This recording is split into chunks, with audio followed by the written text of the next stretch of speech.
just a little bit of news on Israel and Gaza, which we are about to talk about. Foreign Office Minister Andrew Mitchell is travelling to Egypt tonight. That has come after calls a little earlier from MPs to ensure that that crucially needed humanitarian aid reaches people in Gaza. And there's also been a report from the Times of Israel today that has stated Israeli troops have captured the headquarters of Gaza's military police. Yes, from the pictures here, we can see them holding up an Israeli flag in the same way they were pictured inside Gaza's Parliament building yesterday. Hundreds of patients still remain trapped inside Al-Shifa Hospital in Gaza City. That's as fighting continues between Israeli troops and Hamas. Israeli troops say they've uncovered a hospital basement with evidence that children were held hostage there by Hamas. They found, they say, baby bottles, nappies and chairs with ropes. And aid agencies have warned that critically ill patients and babies are at risk of death due to the lack of fuel, supplies and essentials such as food and water. Well, joining us now is the Israeli government spokesman, Avi Hyman. Thank you for talking to us this afternoon, Avi. Those pictures we saw just now of the Gaza military police station captured, the Parliament building yesterday. It sounds like, as far as you're concerned, you are making good progress. Oh, absolutely. Yeah, we are ploughing ahead with our mission. Our mission, as stated from the beginning, is to destroy Hamas, to destroy their military operation, to destroy their governance. So never again can those savages cross through our borders, going house to house, slaughtering our people, killing children in front of their parents, parents in front of their children, opening fire on babies, cold, beheading babies. We're going to make sure that never again will we see an attack the likes of which we have not seen since the Holocaust.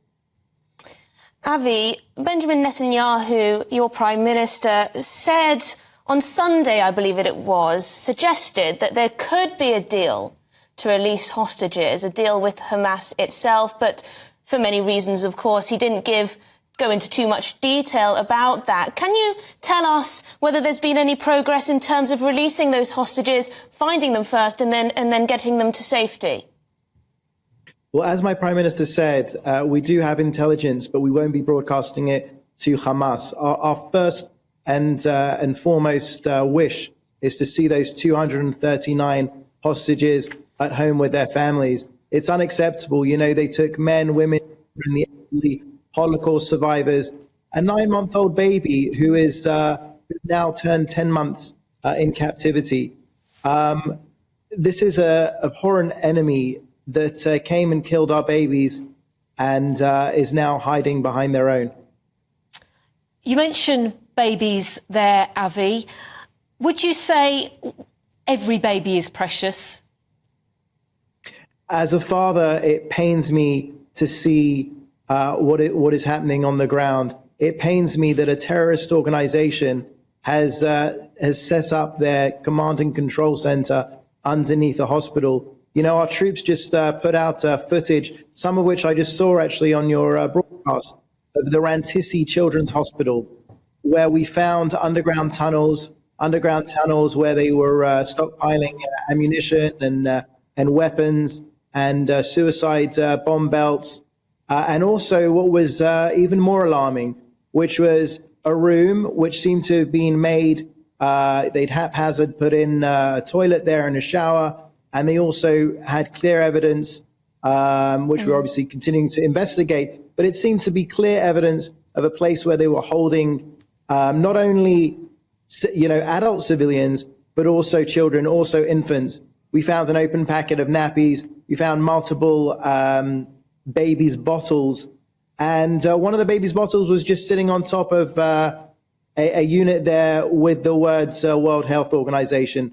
So, yeah, we're dealing with a brutal enemy that commits a double war crime of attacking civilians from deep within civilians.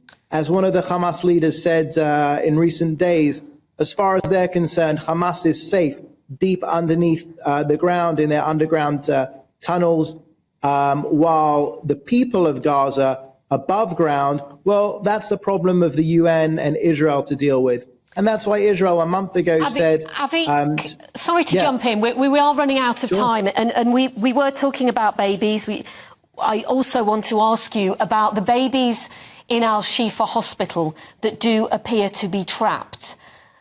How are you going to get them out? We're just looking at an image now. I know there's incubators that are going from Israel to Gaza, but the problem seems to be powering those incubators, not actually a lack of incubators.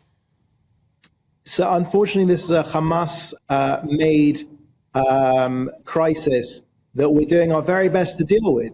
We've offered fuel, hundreds of litres of fuel for those incubators. Like you said, we've offered incubators. We've offered to evacuate the hospital, to bring ambulances if need be, to get those people to safety, just like we, just a month ago said that we want to evacuate, that people should evacuate to the south, to those safer zones through the safe corridors, and 1 million Gazans have listened to us to get out of the line of fire. Hamas wants you to see these pictures. Hamas wants to put their babies on the front line because they think that is a way to ensure that there's enough international pressure on us to surrender, to ceasefire. But we won't do that because we need to provide security to our citizens. We need to ensure that never again can these beasts come through our borders and behead our babies.